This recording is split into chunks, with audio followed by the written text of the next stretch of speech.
The features of paradise and hell are equally revealed in the world. Therefore, people who don't think of the hereafter or Allah's approval assume all those features of hell. This world turns into a complete hell for them.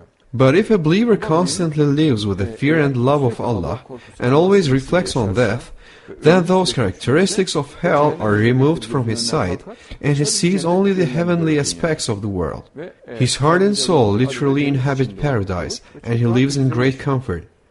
That's why Muslims, believers, have an abundance, plenty and beauty. Cehennemde bir ateş çeşidi vardır. İnsanları içten yakar.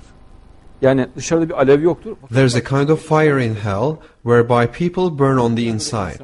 We're told there are no flames on the outside, but people will burn internally.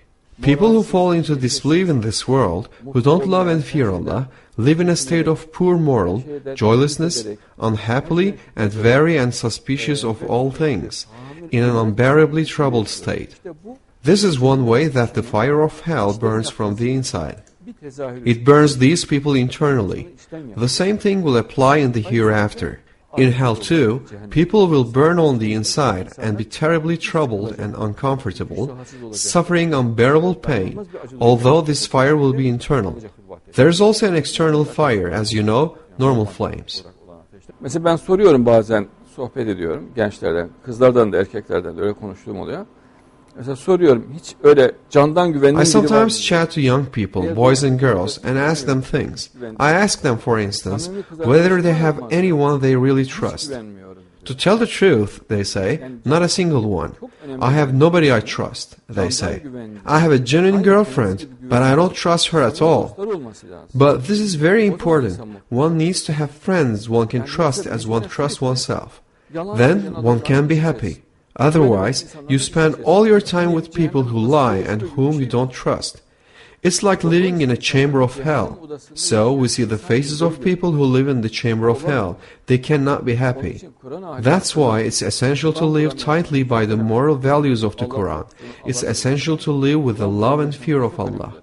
In that event, true happiness can spread across the world and people have a real need of that. In the hereafter, they say that sorrow and regret have got the better of them. When asked why they have come to hell, why they are in that predicament, they say that sorrow and regret got the better of them. That's in the human soul, a satanic feature. They constantly look for sorrow, but never for joy and happiness. They seek burdens, fatigue, and sorrow. They seek a reason to be sorrowful in everything. But a Muslim must seek goodness, beauty and mercy in all things. And since Muslims look for goodness and beauty in all things, their world becomes a paradise. But since people who don't believe in Allah are always sorrowful and tormented, their world is a hell. Dinsiz olan için zaten ölümle felaket bir başlıyor yani. Ölümden önce de zaten dinsiz. For irreligious people, death is the beginning of a disaster. Even before death, they burn in this world with the pain of lovelessness and being without passion, of always doubting other people, and with the pain of loneliness, insecurity and selfishness. They are the subjects of many tribulations, though they imagine this to be just part of the normal course of life.